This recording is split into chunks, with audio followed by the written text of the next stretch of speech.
Bonjour, bienvenue. Dans cette vidéo, on va étudier un contacteur électromagnétique en translation. Donc c'est une vidéo réservée à la conversion de puissance. On va maintenant voir comment fonctionne ce dispositif qui est un contacteur en translation. Donc il y a ici une pièce ferromagnétique mobile appelée barreau et ici une autre pièce ferromagnétique qui est fixe. Les deux pièces sont fabriquées du même matériau de perméabilité magnétique μR. Alors, on va faire passer un courant électrique dans un bobinage et ce bobinage comporte une spire. On va déterminer dans un premier temps le champ magnétique B, c'est la première question. Donc le champ magnétique à l'intérieur du milieu ferromagnétique ou bien dans l'entrefer, comme on veut. Et puis on va évaluer l'énergie magnétique stockée dans ce dispositif. Et puis on va déduire la force magnétique qui va actionner cette pièce mobile, c'est-à-dire qui va la faire la translater.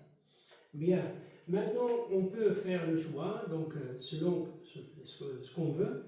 Donc l'orientation de X peut être dans ce sens ou dans ce sens, comme on veut.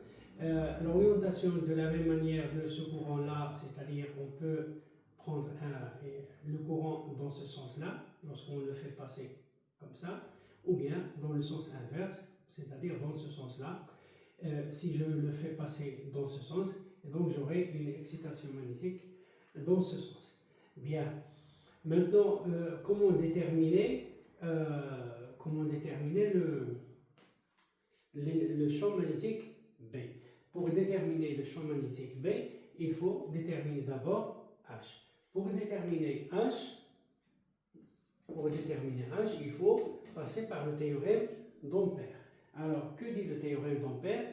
Il dit que la circulation le long d'un contour fermé de H dl, comme ça, donc la circulation de H le long de ce contour est égale à I en AC. Maintenant, nous avons ce milieu-là, puis l'entrefer et ce milieu. Donc, pour faire l'intégrale sur ce contour-là, on va commencer par cette partie-là, par exemple, ici, plus cette partie-là, ce qui donne au total L. Donc, L fois H à l'intérieur des pièces ferromagnétiques, plus la partie qui reste, c'est cette partie-là. Donc, c'est H fois X. Donc, c'est H dans l'entrefer fois X. Donc, ça, cette partie-là, c'est ce que nous appelons entrefer, c'est-à-dire la partie entre les milieux ferromagnétiques, plus cette partie-là, donc l'intégrale sur cette partie, c'est H fois cette distance-là, c'est-à-dire X. Et donc, on obtient 2 fois HE, X, et ceci égale à I enlacé. Alors, ce contour-là va enlacer N fois le courant. Et donc, le courant total enlacé, c'est N fois I. Et donc, j'écris ici N fois I. Et par conséquent, je peux déduire le champ magnétique. Sachant que H dans le milieu ferromagnétique, c'est le champ B divisé par μ0, μr. Bien, ceci suppose que ce milieu-là soit un milieu linéaire, homogène, isotrope. Et l'excitation magnétique dans l'entrefer, c'est B divisé par μ0, parce que dans l'entrefer, il y a de l'air, et l'air a une perméabilité magnétique voisine de celle du vide. Maintenant, pourquoi on a pris le même champ ici et ici?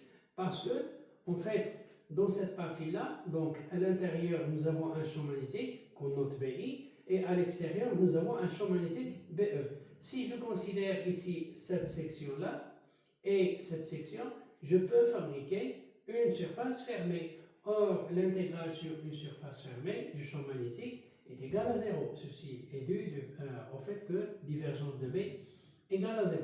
Maintenant, l'intégrale sur cette surface fermée est nulle. Alors, sur cette partie-là et sur cette partie-là, le champ magnétique est perpendiculaire à la normale, et donc sur cette partie et cette partie, c'est 0. Donc sur la surface latérale, c'est nul. Il reste uniquement le flux à travers cette surface de base, qui est l'intérieur, et cette surface de base qui est l'extérieur. Et donc, puisque les deux sections sont les mêmes, donc le champ est le même ici et ici.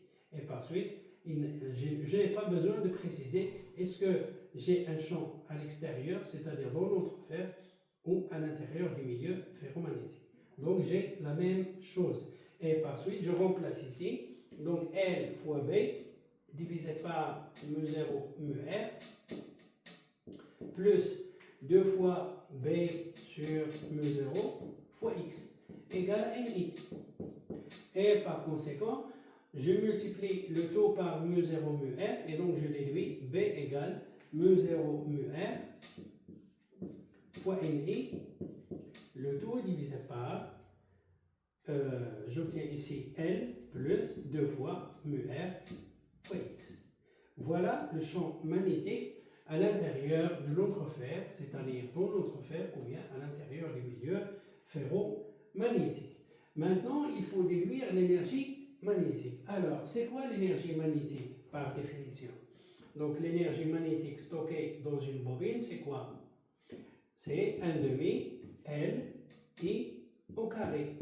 I est une grandeur connue et donc il faut chercher l'inductance propre. Alors, pour déterminer l'inductance propre, il faut utiliser la relation entre le flux et l'inductance propre.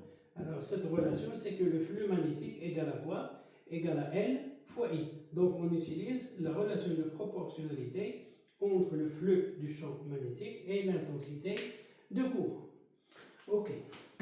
Donc, je vais effacer cette partie-là et je vais revenir au calcul du reste.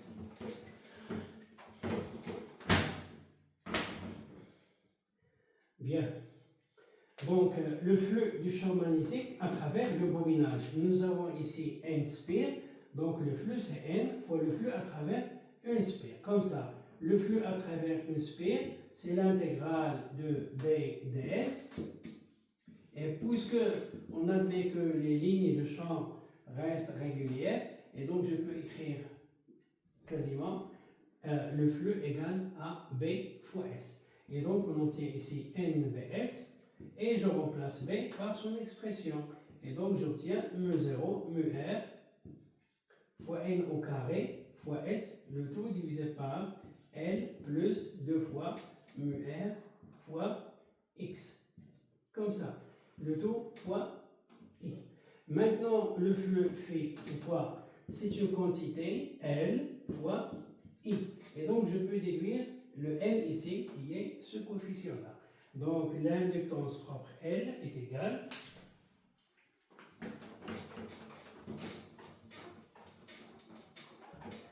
donc, elle est égale à mu0. C'est une fonction de X.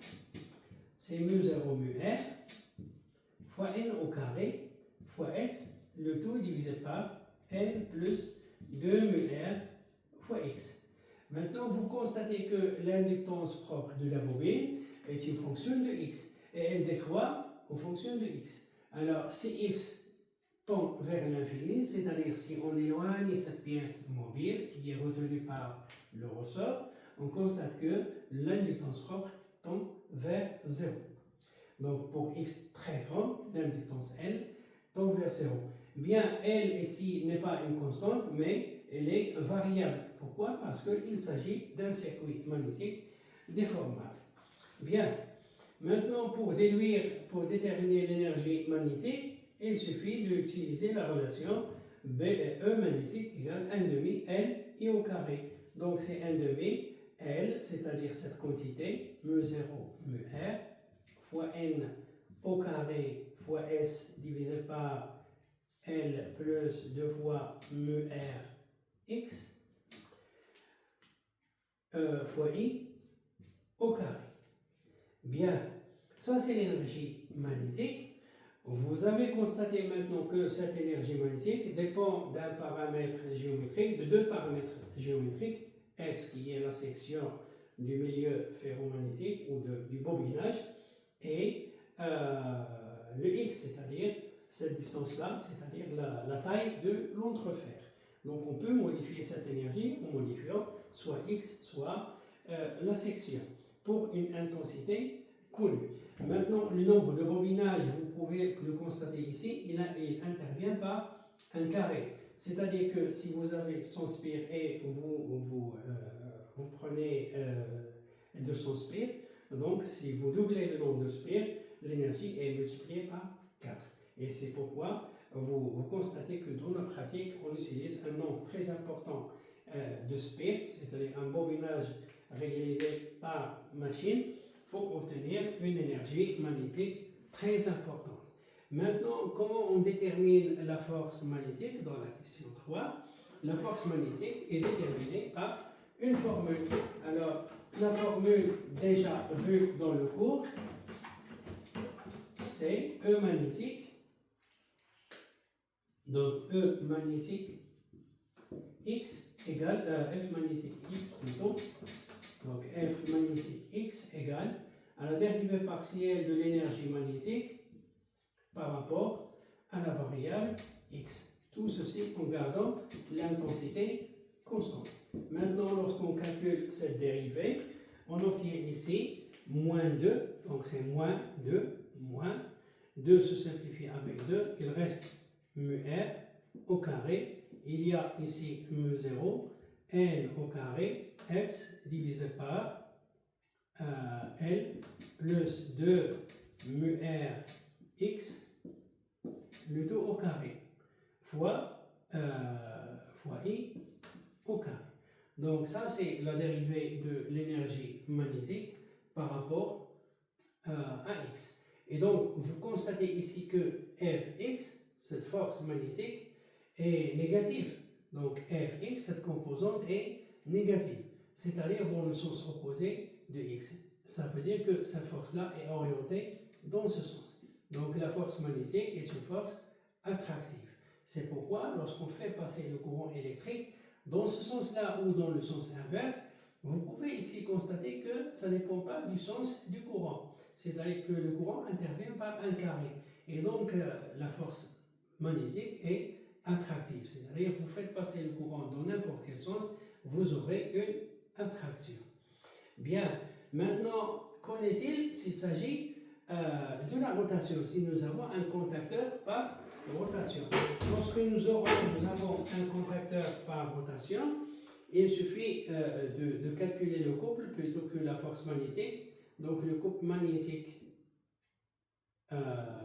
suivant l'axe Z égale à la dérivée de la même manière, par analogie, la dérivée de l'énergie magnétique par rapport à l'angle de rotation θ, tout en maintenant l'intensité I constante.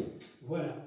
Donc, dans le cas d'un contacteur par translation, on utilise la force. Dans le cas d'un contacteur par rotation, on utilise le couple, parce que le couple, bien sûr, il a un effet de rotation sur le dispositif. Voilà, c'est la fin de cette vidéo. N'oubliez pas de la liker.